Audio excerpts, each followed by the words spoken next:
And welcome to Tucson in Review, a public affairs presentation of Cumulus Media Tucson. I'm Andy Taylor, where we talk about the issues, we talk about some of the great events, and we talk about some really great things you should know about that is happening in southern Arizona. And there is an event coming up to commemorate a terrible moment in U.S. history, but it's a way to bring people together, and it's a way to help out those that have served. And Ben Buehler-Garcia is standing by with us on the line. Ben Buehler-Garcia is the Vice President and Board of Directors of the 9/11 Tower Challenge Foundation. He's also host of a syndicated radio show, American Warrior, and we are very happy to have Ben on the show. Ben, thanks for coming on. Well, good morning, Andy. Thanks for the opportunity. It's always nice to chat when I'm not chatting about what I do. I hear you. Well, right? there is so much, going on. It just seems like every month it just sails through the month. And now we're already coming up to September, and we're thinking, wow, September 11th is just around the corner. And then we think about, all of those that lost their lives and the start of really tumultuous era in our U.S. history. But you have found a way to not only help those that serve and have served, but also to remember those that lost their lives. And really that's why the Tower Challenge first began, that a group of local firefighters, Tucson firefighters and members of the SWAT team started this on the 10th anniversary of the 9/11 attacks because they were concerned that it was rapidly fading from the national conscious. And it was just a small group. I don't know, gosh, Andy, probably maybe 50 or 60 of them that did. So basically the challenge is to climb 2,071 steps, which is the equivalent of the towers in the World Trade Centers. And they did that at 5151 East Broadway on the 10th anniversary. And then little by little, the word kind of spread, started to get out there, more people saying, hey, I want to do it too. And so then that's when the idea said, hey, maybe we need to expand this and actually formalize into a nonprofit foundation and do it on a larger scale to raise funds for military and first responder charities. So we moved, for a couple of years, we did it at the U of A Stadium, and the last couple of years we've been down at the Tucson Convention Center, which is where we'll be this year on September 11th.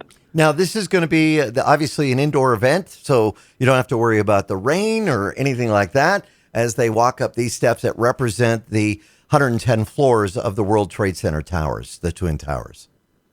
Correct. And, if you're a guy like me, I can't do 2,071 steps, but the idea is, the spirit of it is to do whatever you can, not right. Just to sort of in spirit understand what those brave first responders and members of the military went through that day, but also obviously to raise money for the two charities. And our two beneficiaries this year are the 100 Club of Arizona, which you might be familiar with. It's a statewide organization that helps the families of first responders who've been severely injured or killed in the line of duty. And then our military charity this year is a interesting new organization called Base Camp for Veterans. And what they do is they've got a very unique curriculum they use to work with veterans who are experiencing post-traumatic stress, and their entire family are integrated into the program. And they use wild Mustangs, rescued wild Mustangs, as part of the curriculum. Oh, wow. And it's just a wonderful organization, like I said, that's relatively new in Tucson, but doing great things. So 100% of the proceeds from both the climb and the pre-event dinner go to benefit those two charities. And of course, I want to remind our listeners to Tucson in Review. You can find out more about the 100 Club by going to 100, that's the number, 100club.org. Now, the 100 Club of Arizona is going to be doing events as well. And while it's going to be benefiting, they're going to also be managing a couple of events that are taking place throughout the state. There's one in Phoenix and another one in Flagstaff. Yeah, and folks, frankly, can do it virtually. Last year, we had people. There was a group that did it in Salt Lake. We had a group of rangers who did it out in Honolulu. We got emails from folks that were doing it in Germany. So folks don't necessarily have to come down to TCC or go to one of the other events. If they want to go, sign up and then go do it at their local high school stadium, or walk around the block with friends, or climb Tumamoc Hill, we're open to all of that. And coming back to your point, we did start off just in Tucson, and then the folks up in Phoenix said, hey, we want to come on board. Nice. And we had at it, a Phoenix climb, a Flagstaff climb. We'd love to do something down in Yuma, but correct, right now the foundation is the overall umbrella, but the 100 Club pretty much manages the climbs in Phoenix and Flagstaff. With this, you also have so many great sponsors that to put this on, it's not this has got to be a bit of a challenge to put on an event like this to get everybody together, to get, the fire personnel or emergency personnel to come on out and also participate, to let them know that it's happening. So you've had some great people that have come on board to sponsor the event. Oh, absolutely. And we've only got 30 minutes, so there's no way I can list them all. But our principal sponsor for the Tucson Tower Challenge is Tucson Electric Power. Right. And then we've got everything from, that level of sponsorship down to businesses that are, sponsoring $1,000, $1,500 or heck, if you'd like to support us, well, don't get me wrong, we'll take your money, because really the model, if you will, Andy, is the sponsorship covers a lot of the hard cost, the logistics, so that we feel very strongly that 100% of the proceeds, when someone signs up to do the climb or they sign up to come to the dinner, that 100% of those proceeds go back to the charities. Now, one of the things that's very poignant about this, Ben, and I've seen the video over the years and witnessed the event actually happening where people are doing this. There's almost a somberness, but there's also a gratitude of them being able to do this. But you get firefighters walking along, people wearing, shorts and maybe a shirt like I'm wearing today, but the firefighters in their full gear, like they were doing on that morning back in 2001. Yeah, and that's I know for a lot of the participants is there is a certain, they want to really sweat and they want their legs to just be seared with pain, because that's sort of how they're connecting with what their comrades went through on that day. But it really is, it's both a memorial to those who lost their lives on that day, but it's also a celebration. It's a celebration of our nation, how we didn't break, we weren't cowed. And then really it's also, recognition of all the military families out there, Andy, who then had to pick up the burden of the global war on terror and the sorts of things that they've had to bear over the years and have experienced. So really focusing on those two demographics. And you're right. I tell you, when we were doing it in the University of Arizona Stadium, to sit there on the 50-yard line and just see these lines upon lines upon lines of people snaking up and down all throughout the stadium. And you're right. So, firemen doing it in their full kit. We had a bomb squad where they took turns and they did it in that full bomb suit. And if in the bomb that suit, thing, boy, man, yeah. And again, they did it in shifts. But you'd have pararescue groups. I'll never forget. One year we had a pararescue squadron that did it, and they had a new member of the squadron who was not quite up to snuff. I think he was new, and he was really lagging behind. Yeah. But that entire squadron waited on the field till he caught up, and then they crossed the finish line together. And I've seen images of a canine officer who did part of the climb actually carrying his dog on his shoulders. Wow. And so it's you're right. It's very inspirational to see folks putting in that kind of effort. But again, it's not just for, if you're just a civilian who supports military and first responders, and you're right, you want to come out in your tennis shoes and your running shorts and just do it that way, we're open to that as well. Absolutely. I have to ask, Ben, what is it that kind of made you say, I really want to be a part of this? What was going on, and what were the memories you had of that terrible morning that made you say, you know what, this is benefiting, again, law enforcement, military personnel, that you said, sign me up? Well, I've always, Andy, supported members of law enforcement, military, because I never had to wear a uniform or wear a badge or carry a badge. So I consider it my duty as a civilian to support those who are willing to do that and are willing to guard the front lines for us, if you will, whether it's domestically or overseas. Like many people, I want to say that it was, someone called me or something, said you have to turn on the news. Yeah. And like a lot of folks, I got there, the first tower had been hit, and I'm looking at that and I'm thinking, well, that's what a terrible accident. Yeah. And then of course when the second plane hit, and like everybody else was like, oh, this is no accident. Yeah. We're under attack. And just that punch in the gut feeling that all of us as Americans felt, obviously I felt that. Now, as far as the challenge itself goes, that was not till 10 years later. but I was engaged with doing the radio program at the time, and I just thought that it's a perfect fit for my mission about communicating these stories. It's a perfect fit for what I believe in, and my mission of letting folks know about what first responders, members of their military, do to help us out and support us. Well, again, this is a great way to help out, and it is open to everyone. Now, we are running up against the calendar. You know, we've got a few days before the cutoff of one of these timings that people have to get their registrations in. That's going to be on the 31st. Now, what does that entail? So, yeah, basically, folks can find out, everything they want to know about the Tower Challenge by visiting 911towerchallengefoundation.org. The listing, the background, the history, and then registration for both the climb itself, whether you do it in person or virtually, are there, and then also the pre-event dinner are there. We are shooting for 1,800 climbers in Tucson this year, which is pretty close to what we had last year. And there's, like you said, there's obviously some logistics of just pushing those number of bodies up and down the stairs at TCC and the amount of time we have allotted.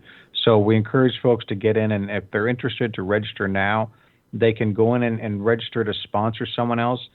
Maybe they can't do the climb, but there's a young airman or a recruit coming out of the police academy who could use some help, and that they can donate to sponsor the climb for someone else, or just make a straight up donation. But if they meet that August 31st deadline, then they'll get a bag in the mail that includes this year's climb T-shirt, a challenge coin, and then one thing we added a couple of years ago that made it much more powerful. We started putting up the photos of the first responders and the folks that were killed in the attacks along the route. So as people were climbing, they could look into the face of one of the fallen and get a little more inspiration. Well, we found that people were grabbing those photos and taking them with them. Oh, my. So we thought, hey, why don't we? So what we did is, a couple of years ago, we added lanyards where everybody who does the climb has a photo and a name of one of the fallen that they carry with them when they do the climb. And when they complete the circuit, we've got some fire department bells on the floor or at the field, and we encourage them to ring the bell and read out the name of the person that they carried with them on the climb.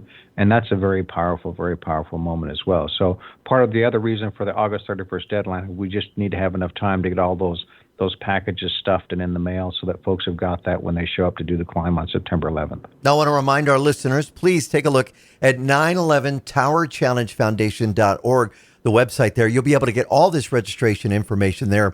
Ben, I think it's interesting, too, because you have children that maybe, were born in 2002, and they've grown up and they've heard about it in school. Maybe they've seen the movies that have featured this terrible event in film, but they really didn't understand it till they came out and they experienced the Tower Challenge themselves, till they were able to walk those steps. They saw those photographs.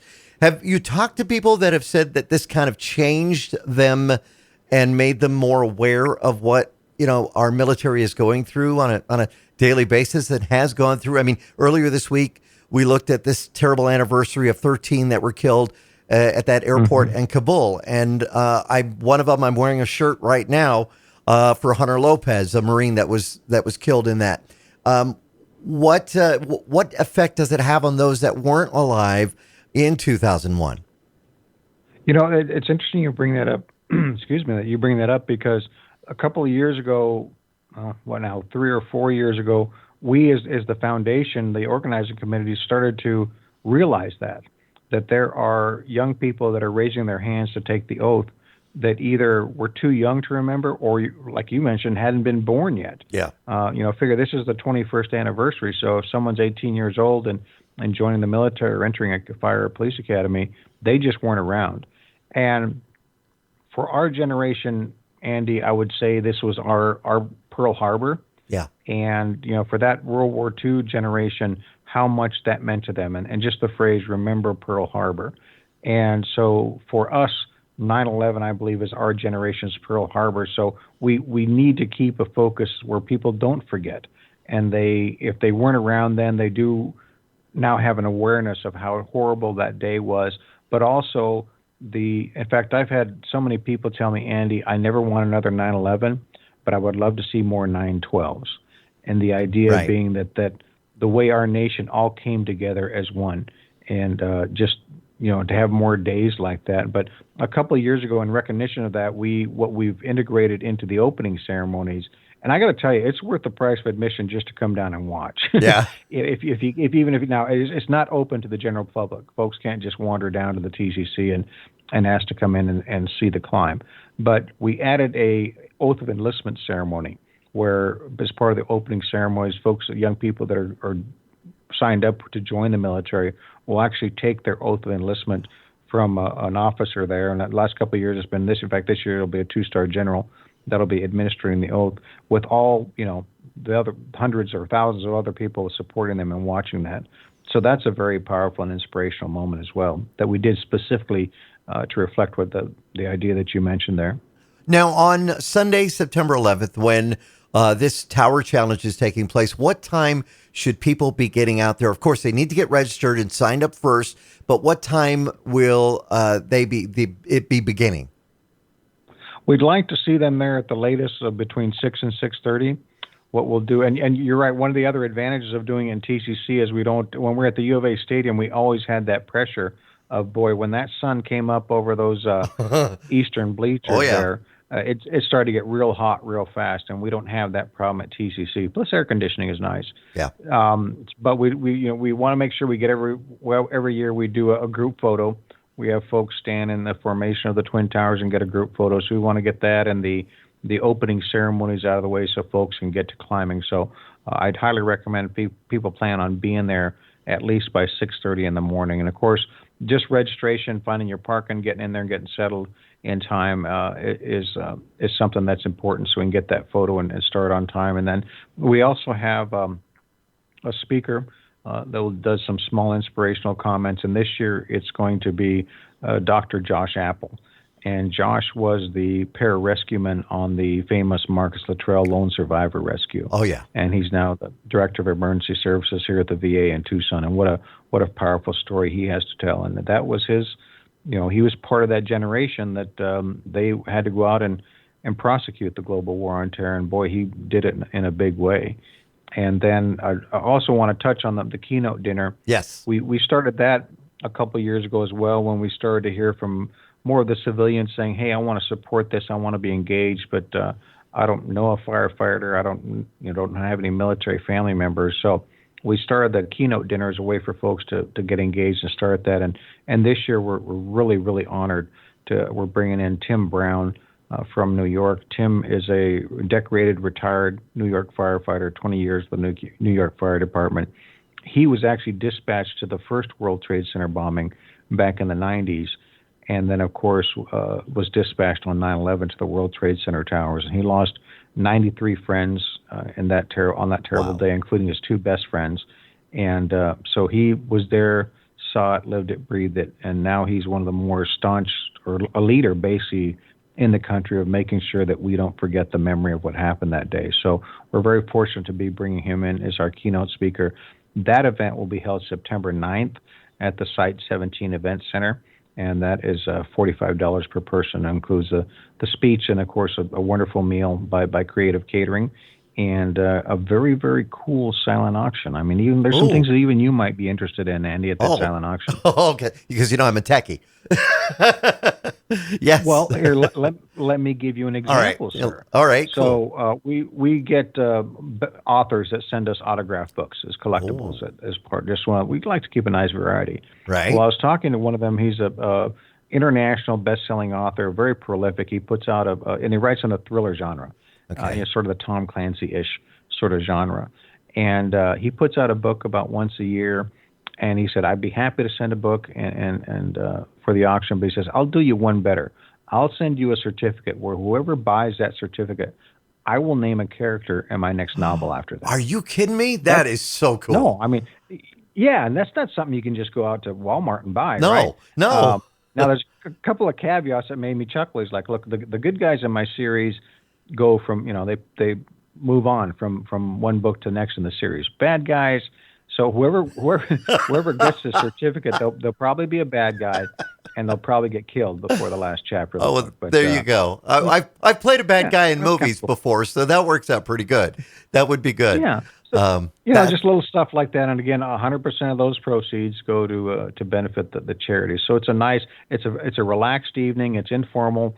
If you haven't been to Site 17, it's kind of a warehouse style and picnic tables and that sort of stuff. So very relaxed, and that really is a celebration, we'd like to call it. And just being able to hear Mr. Brown's story is pretty impressive. Now, losing 93 friends there too. Now, I guess they did a documentary about Ground Zero, and this was done called Rebirth, and he was featured in that. He was the subject, Correct. Right?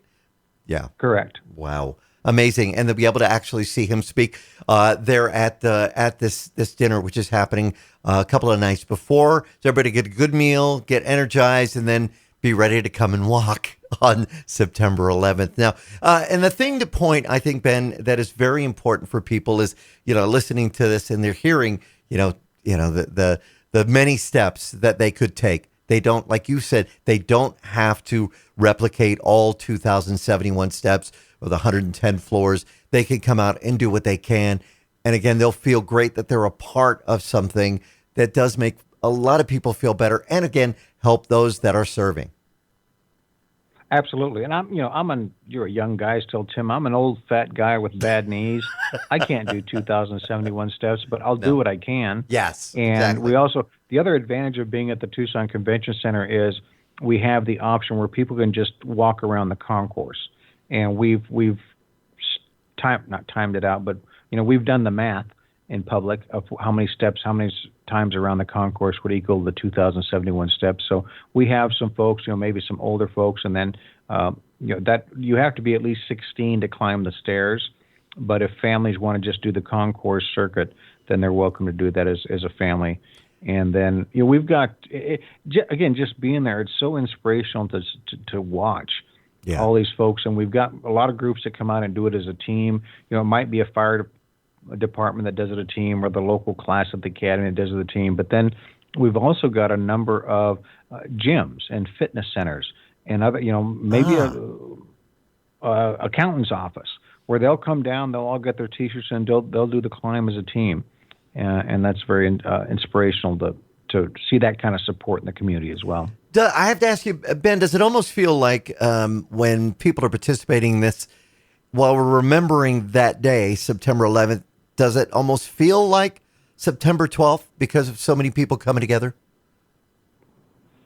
I never thought of it that way, but you're spot on. It really does. It really does, because it's sort of a combination of a somber event, but also a celebration. And I think about that on some of the people I've had on the show, on my show, Andy. I mean, Navy SEAL Mike Day, who, and I don't know if you know his story. They were breaching a terrorist safe house, and the minute they went through the door, the firing started, and the other members of his team were either wounded or killed. And Mike himself was shot 27 times. Oh man! He killed the rest of the bad guys, finished clearing the house by himself, and then walked himself to the evacuation helicopter. Where do people like that come from? And all of us should be grateful that there are people like that out there. Absolutely. We're willing to do that on behalf of the rest of us. Now, if there is somebody listening, Ben, that maybe has, they're not going to be able to make it out on that morning, on Sunday morning, or they're going to be out of town, or they just maybe don't have that mobility, but they want to participate in somehow. You mentioned virtual earlier. How does the virtual process in the 9/11 Tower Challenge work? So basically, you sign up like everybody else, and meet that August 31st deadline. Now, if they don't make the deadline of the 31st, and they still want to do it virtually, we can accommodate that. I don't know that we'll be able to get them the T-shirts and the other stuff in time, just because mail takes a while. Yeah. But they would basically just sign up, and then what we do, and do it. We'd love you to do it on September 11th, and that's something our board has felt very strongly about. We always do this event on September 11th proper, no matter what day of the week it is, because we feel that that's important. Folks can do it on the 11th or in proximity to it somewhere. We encourage, in fact, we've got a couple down in Nashville, and they go out and just hike the trails around Nashville, and they shoot footage of themselves. They do the selfie or whatever you kids nowadays call it, and then they load that video up to our Facebook page. And we encourage folks to do that. That's where we get those photos of the Rangers in Honolulu or somebody that's deployed in Germany doing it. So we encourage folks to share their story of how they did it virtually, wherever they might have gotten that done. Is there an easy link for the Facebook page at facebook.com/9/11 Tower Challenge? Excellent. So people can go there and they can check that out. Yeah, and of course our website 9/11towerchallengefoundation.org. And I'd encourage people to sign up. And, we're actually, now I will say this because the cops on our committee have given me permission to say this. First responders, when it comes to events like this, they're notoriously last minute. Yes. But apparently. But we're actually, I think we're getting close to ahead of the game this year. So we've set a cap of 1,800 we probably accommodate up to 2,000 people at TCC. So I encourage people, if they're at all interested in doing this, they get down there and sign up and get registered right away via the website, because we'd hate to turn people away, particularly for an event so important as this one. Now, we still have plenty of room at the dinner. That is capped at 250 persons, but folks can go ahead and get their tickets. And by the way, advance tickets are required. They can't just show up at the door. Right. But there's lots of room there still.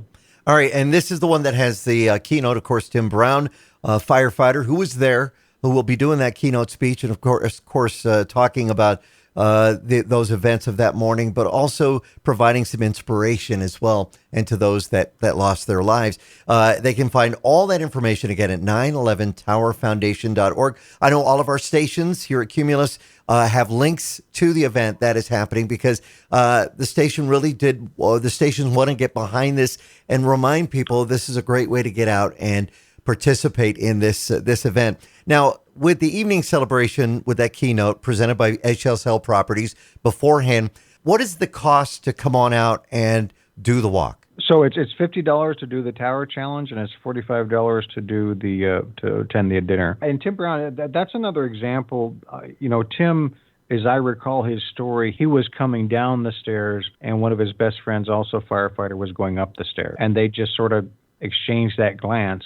And Tim had just gotten out when that tower came down. Just to remind people, sort of like the Mike Day story, these firefighters, they knew very well what they were potentially getting into, but they did it anyway. And not just the firefighters, all the police officers and some federal law enforcement agencies, the Port Authority, even the Coast Guard. I mean, the Coast Guard sent ships up there to help evacuate people off the island there. Thousands upon thousands of people pulling together to make sure that folks were safe as much as possible on that day. And we should never forget. We should never forget that. And things like the Tower Challenge are just one way that at least Tucsonans can remember that and communicate it to the next generation. Now, you have a great team of volunteers, and we would be amiss if we didn't mention them. These volunteers are the people that put it all together. There's a lot of moving parts to this. If people have organized a golf tournament or, even a rummage sale. I can't even do a Tupperware party. Well, there you go. It's a lot of moving parts. There's a lot involved. And when you have this number of people, just the logistics of it can be a challenge. It's interesting to me over the years in volunteering with this event, the word challenge relates to a lot of the things that we do, not just climbing the 2,071 steps. The challenge of making it bigger and better every year, the challenge of raising more funds so we can help out more of these charities. And then just the practical challenge of what we as the organizing committee and all these volunteers go through, just being there at dark 30 in the morning to make sure the place is set up. And then even though they're tired and they're bone weary, we got to clean the place up and get it going. Then we got to move on to the next year's event. So I'm very proud to be part of an all-volunteer organization that pulls off something on this scale every year and does so much to help these other charities. We've raised over $300,000 for various charities over the years. And if people are hearing this, obviously they didn't get into the queue to be one of the beneficiaries this year. But if you've got a first responder or a military charity here in Southern Arizona that you'd like to apply, keep an eye on the website, 9/11 because usually in the summer we open up the applications for the beneficiaries so folks can get in queue to tell us their story and why they'd like us to support them. Ben Buehler-Garcia, thank you so much for coming on and telling us about this. 9/11 I want to thank you and continue success to you, sir. Well, and I want to thank Cumulus for all that you're doing. For the last couple of years, your organization, your group has really stepped up and helped us out, and you're doing your part. Well, and thank you, Ben. Thank you for allowing us the opportunity. We're proud to be a part of it. In the meantime, this has been Tucson in Review, a public affairs presentation of Cumulus Media. I'm Andy Taylor. Have yourselves a great Sunday.